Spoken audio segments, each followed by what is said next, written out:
Ce qu'il faut retenir de l'arrêt du 1er juin 2016, c'est que cet arrêt prolonge l'évolution amorcée le 25 novembre en l'appliquant à des agissements de harcèlement moral, ce qui signifie que lorsqu'un salarié a été victime de manière incontestable et contestée par les juges du fond de harcèlement moral, l'employeur, à l'avenir, pourra s'exonérer, bien que tenu d'une obligation de sécurité de résultat, même en matière de harcèlement moral, pourra s'exonérer de sa responsabilité, mais pas à n'importe quelle condition. Il devra d'abord établir qu'il a pris toute disposition pour mettre fin au harcèlement moral et qu'effectivement il y a mis fin, d'une part, et d'autre part, il devra aussi et surtout établir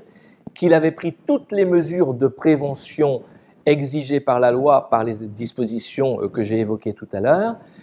pour empêcher, pour prévenir la survenance d'agissements de harcèlement moral. C'est-à-dire, en fait, qu'il avait en amont de la survenance du harcèlement moral qui s'est produite dans l'entreprise, conduit des actions de formation et d'information propres à empêcher la survenance d'un harcèlement moral dans l'entreprise. Ce qu'il faut retenir de l'arrêt du 8 juin 2016, c'est une évolution jurisprudentielle assez classique en matière de qualification juridique de fait. Dans un premier temps, la Cour de cassation n'exerce pas de contrôle et puis elle s'aperçoit quand même qu'il y a une qualification légale et que, juge du droit, il lui appartient de vérifier la bonne application de cette qualification légale, surtout lorsqu'elle s'aperçoit que les juges du fond n'en font peut-être pas une exacte application. Donc la Cour de cassation a ensuite exercé un contrôle à l'occasion duquel elle a posé les règles de bonne application de la loi en ce qui concerne la notion et le mécanisme probatoire. Ayant fait cela, elle redonne la main aux juges du fond qui désormais sont à nouveau souverains, mais souverains pour autant qu'ils respectent les règles qu'a posées la Cour de cassation, notamment dans la bonne application du mécanisme probatoire. J'ai évoqué tout à l'heure l'arrêt du 3 février 2010 qui, en matière de harcèlement moral, faisait une application stricte et rigoureuse de la notion d'obligation de sécurité de résultat,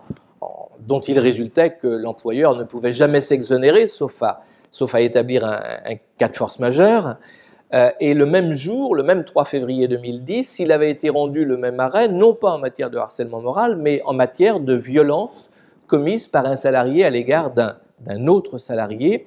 à propos duquel il avait été jugé que, de la même façon, que l'employeur est tenu d'une obligation de sécurité de résultat et que s'il a pris des dispositions propres à empêcher que de telles violences se reproduisent, à partir du moment où elles se sont produites, et où l'employeur en est en quelque sorte comptable à raison de son obligation de sécurité de résultat, eh bien, il ne peut pas s'en exonérer du tout. Donc, vous avez raison de poser cette question à la suite de l'arrêt du 1er juin 2016. Est-ce qu'on peut supposer que la Cour de cassation évoluerait de la même manière à propos de violence? Évidemment, il faut attendre que la même situation soit soumise à la Cour de cassation pour en être tout à fait sûr. Il me semble que l'évolution amorcée le 25 novembre 2015, prolongée le 1er juin 2016, peut avoir vocation à s'appliquer dans une hypothèse où il s'agirait de violences entre salariés, sachant que dans cette hypothèse-là, évidemment, se posera la question de savoir quelles sont les mesures de prévention qui auraient dû être prises par l'employeur propres à empêcher la survenance de faits de violence entre salariés. Alors on voit bien que l'attention de salariés, des managers peut être attirée sur le respect de l'autre dans la collectivité de travail et les mesures à prendre pour éviter la survenance de faits de violence. Mais par définition, par hypothèse, des faits de violence se produisent souvent de manière inopinée et la question qui peut se poser, c'est celle de la difficulté qu'aura en tout état de cause, relativement à des faits de violence, la difficulté qu'aura l'employeur à apporter la preuve qu'il avait pris toutes les mesures de prévention légale propres à en empêcher la survenance.